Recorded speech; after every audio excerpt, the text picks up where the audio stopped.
The distress call came from the edges of the Persian expanse. A soft-blooded species known as the Valari, pacifists by culture and diplomats by nature, broadcast a plea across the galactic meshnet. They were under siege by the Kroth Dominion, a brutal, warmongering empire with a taste for extermination. The Galactic Council ignored them. The Valari's neighbors closed their borders. And then, as if from ancient myth, one word echoed across frequencies that hadn't been active for centuries. Earth. The Valari sent their plea to a planet known in whispers.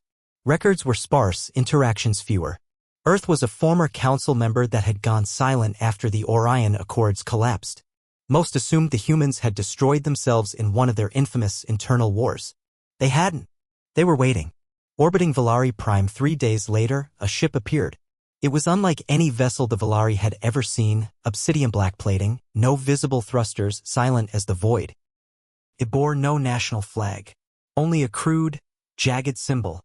A white skull impaled on a sword. The ship transmitted no formal greeting. Instead, a simple message pinged across the Valari defense grid. You asked. We heard. Stay out of our way. The humans had arrived. Commander Isha Cade strode through the war deck of the Oblivion's wake, armored in black polymetal with blood-red etchings. She was part of Earth's most feared division, the Ghostwalkers. Soldiers trained in zero-light combat, AI warfare, and psychological annihilation. Behind her marched 12 others. No names, just code names. Wraith, Vandal, Seraph, Reaper, Shade. They didn't smile. They didn't speak. They didn't need to. The Oblivion's wake breached Valari Prime's stratosphere in absolute silence. It deployed the Ghostwalkers into low orbit and then, nothing. The Valari watched in confusion.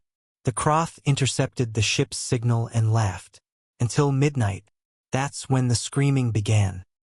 Kroth bases started falling, not in explosions or fire, but in silence. Their power grids failed. Surveillance drones stopped transmitting. Units lost contact with Central Command. When reinforcements arrived, they found nothing but claw marks on metal walls and bodies without heads. Entire battalions vanished. The Valari tried to send recon drones, but Earth's vessel fried them mid-air. Someone hacked the Kroth Dominion's warnet. They played back the footage. Dark shapes moving faster than light, red eyes in the shadows, whispers in the soldiers' heads, voices that didn't speak any known language but still made their blood freeze. On the third night, the Kroth general in charge of the invasion tried to flee the planet. He didn't make it off the ground. Within 5 days, Valari Prime was free. Not just liberated, sterilized of every Kroth trace. Burnt bunkers, wiped databases, shattered weapons. And in the center of the largest fallen base, someone had carved words into the scorched stone floor. Civilians cry for mercy. Warriors deliver justice. The humans didn't stay.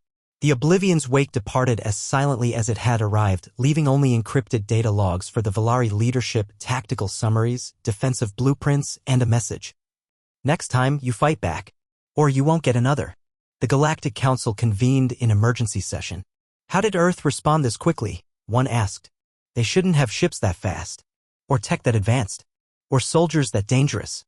They scanned Earth's last known position. The planet was hidden behind quantum shrouds, its orbit surrounded by satellites that deleted themselves when scanned. No official embassy. No political channels. Only one encrypted transmission came through. We left your council for a reason. Stay out of our business. The Kroth Dominion declared war on Earth 3 weeks later. They sent a fleet of 3,000 warships. The largest armada they'd ever assembled. None of them returned. Satellites picked up the footage weeks later, a ripple in space over the Kroth homeworld. One ship. One. A single Earth vessel emerged, unlike anything seen before. Not just a ship, a Leviathan. 2 kilometers long. Silent. Black. Unscannable. It didn't fire missiles. It simply spoke. One word, judgment. And the Kroth star went dark. The Valari still tell the story now. Around fires. In temples. In the new defense academies they've begun building. They speak of the day they cried for help and the monsters of Earth answered. Not as saviors, but as something far more terrifying. Warriors who no longer cared for politics, alliances, or praise. Only one thing mattered to them. Delivering vengeance to those who prey on the weak. Now every species in the galaxy keeps an ear to the dark frequencies. Because if Earth hears another cry for help, the Ghostwalkers will march again, and mercy will not follow them.